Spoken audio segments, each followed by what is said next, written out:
Good morning students. पिछले class में हम लोगों ने पढ़ा था कि मैग्नेट क्या है, मैग्नेट की उत्पत्ति किस प्रकार से हुई, मैग्नेट की खोज किस प्रकार से हुई और मैग्नेटाइट से उसका नाम मैग्नेट कैसे पड़ा। आज के क्लास में हम लोग कुछ इम्पोर्टेंट से तथ्य को पढ़ेंगे और वह तथ्य है चुंबक आणविक सिद्धांत। चुंबक का आणविक सिद्धांत। जैसा कि हम लोग को पता है कि हर एक पदार्थ जो है वह छोटे छोटे अणुओं से बना होता है और कुछ पदार्थ के अणु में चुंबकीय गुण धारण करने की शक्ति होती है। चुंबकीय गुण धारण करने की शक्ति होती है, लेकिन प्राकृतिक रूप में वे बिखरे हुए होते हैं या कुछ दूर दूर पर होते हैं, जिसके कारण उनमें का चुंबकीय शक्ति जो है वो समाप्त हो जाता है। उनका चुंबकीय शक्ति का प्रभाव हम लोग को प्राप्त नहीं हो पाता है। यदि हम लोग बाहरी चुंबकीय क्षेत्र की सहायता से उसके ऊपर चुंबकीय पदार्थ के ऊपर हम लोग रखते हैं तो उनके कण पुनः व्यवस्थित हो जाते हैं उत्तर और दक्षिण दिशा के तरफ, जैसा कि आपको फिगर में भी दिखाई दे रहा है।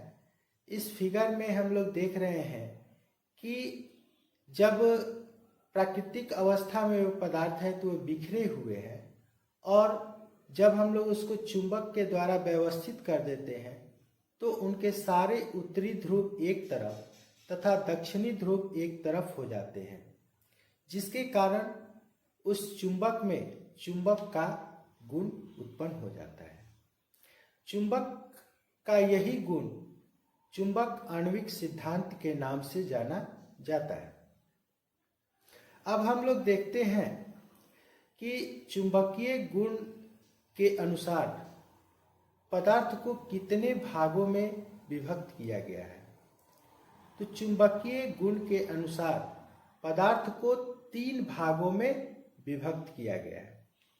Number 1, number 2, number 3। नंबर 1 में है लौह चुंबकीय पदार्थ, जिसको इंग्लिश में हम लोग कहते हैं फेरोमैग्नेटिक मटेरियल। सेकंड है अणु चुंबकीय पदार्थ, जिसको हम लोग कहते हैं पैरामैग्नेटिक मटेरियल।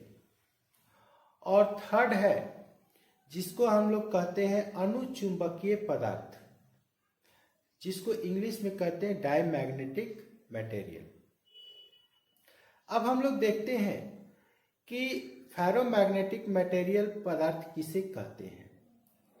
फेरोमैग्नेटिक पदार्थ उसे कहते हैं जिसकी चुंबकशीलता धारण करने की शक्ति इकाई से अधिक अर्थात लगभग 1000 तक होती है। इसमें इस पदार्थ को यदि हम लोग चुंबकीय क्षेत्र के संपर्क में रख देते हैं तो इसके कण बहुत जल्द व्यवस्थित हो जाते हैं, जैसे फौलाद, लोहा, निकिल एवं कोबाल्ट इस श्रेणी के पदार्थ हैं। और ये इम्पोर्टेंट टॉपिक है, इससे आपको एग्जाम में रिलेटेड क्वेश्चन अवश्य पूछे जाते हैं। अतः इन सभी वीडियोस को लास्ट तक अवश्य देखें और जो भी आपको इम्पोर्टेंट लगे उस वीडियो को, उस क्लिप को, उस पॉइंट को अवश्य नोट करें। अब हम लोग देखते हैं सेकंड टाइप के पदार्थ के बारे में, सेकंड पॉइंट के बारे में। इसको हम लोग कहते हैं पैरामैग्नेटिक पदार्थ। वैसे पदार्थ जिसमें चुंबकशीलता धारण करने की शक्ति इकाई होती है, एक होती है। इसमें अगर हम लोग इस पदार्थ को चुंबकीय क्षेत्र के बीच रखते हैं तो ये खुद तो चुंबक नहीं बनते हैं, लेकिन चुंबकीय फ्लक्स की क्षमता को ये बढ़ा देते हैं। जैसे कॉपर, तांबा, एल्युमिनियम, चांदी, सोना इत्यादि इस श्रेणी के अंतर्गत आते हैं। नेक्स्ट है हम लोग का तीसरा, डायमैग्नेटिक मटेरियल। उस पदार्थ को कहते हैं जिसमें चुंबकशीलता धारण करने की शक्ति जो है 1 से कम होती है। यह वैसा पदार्थ होता है जो खुद तो चुंबक नहीं बनता है, साथ ही साथ यह जो पहले से जो चुंबकीय क्षेत्र है उसको भी ये कम कर देता है। इस श्रेणी में हम लोग बिस्मथ और एंटीमनी को रखते हैं। तो ये तो हुआ हम लोग का मैग्नेटिक मटेरियल्स, मैग्नेटिक गुण के अनुसार हम लोग कौन कौन से मटेरियल्स का यूज करते हैं और उनका क्या गुण है। अब हम लोग देखते हैं एक इम्पॉर्टेंट चीज है फायरिंग, जो आप देखे होंगे कि प्रायः काले रंग का बेलनाकार होता है और यह रेडियो में या आईएफटी में या ऑक्सीलेटर्स कॉइल्स के साथ या उस जगह पर जहां पर हाई फ्रीक्वेंसी यूज किया जाता है वहां पर कोर के रूप में लगा होता है। यह पदार्थ जो होता है, यह कोर जो होता है वह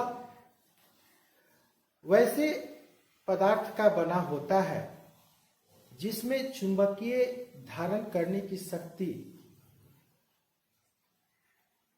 काफी अधिक होती है तथा इसमें हिस्टैरिसीस लॉस जो होता है वह नहीं होते, कम होता है, जिसके कारण इसका उपयोग हम लोग हाई फ्रीक्वेंसी के कॉइल्स के साथ करते हैं। इसके अलावा कंप्यूटर में भी इसका उपयोग हम लोग स्विचिंग डिवाइस या मेमोरी डिवाइस के रूप में करते हैं।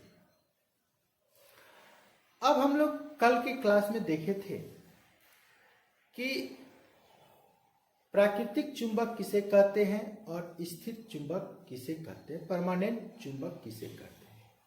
तो प्राकृतिक चुंबक के बारे में हम लोग देख चुके थे। आज हम लोग देखते हैं परमानेंट चुंबक। परमानेंट चुंबक जो है उसमें चुंबकीय गुण काफी लंबे समय तक होता है। ये अलग अलग आकारों में हम लोग को उपलब्ध होता है, लेकिन यह चुंबक बनाने की जो विधि है वह 2 प्रकार की होती है। पहला घर्षण के द्वारा, फ्रिक्शन के द्वारा, और दूसरा हम लोग का है इलेक्ट्रोमैग्नेट के द्वारा। जो आजकल सबसे ज्यादा प्रयोग किया जाता है चुंबक बनाने की गुण के अनुसार, उसे हम लोग कहते हैं इलेक्ट्रोमैग्नेट के द्वारा। तो नेक्स्ट क्लास में हम लोग पढ़ेंगे कि घर्षण के द्वारा चुंबक किस प्रकार बनाया जाता है और इलेक्ट्रोमैग्नेट के द्वारा चुंबक को किस प्रकार बनाया जाता है। आज का क्लास यहीं स्थगित करते हैं। नेक्स्ट कल के क्लास में आपके साथ डिस्कशन होगा। अगर ये वीडियो आपको अच्छा लगे तो अपने दोस्तों तक इसे जरूर शेयर करें, चैनल्स को सब्सक्राइब करें, वीडियो को लाइक करना न भूलें। अगर अभी तक आपने इस चैनल्स को सब्सक्राइब नहीं किया है तो जल्द से जल्द इस चैनल को सब्सक्राइब करें, बेल आइकन को दबा दें, जिससे आपको मेरे द्वारा अपलोड वीडियो तुरंत आप तक पहुंच सके।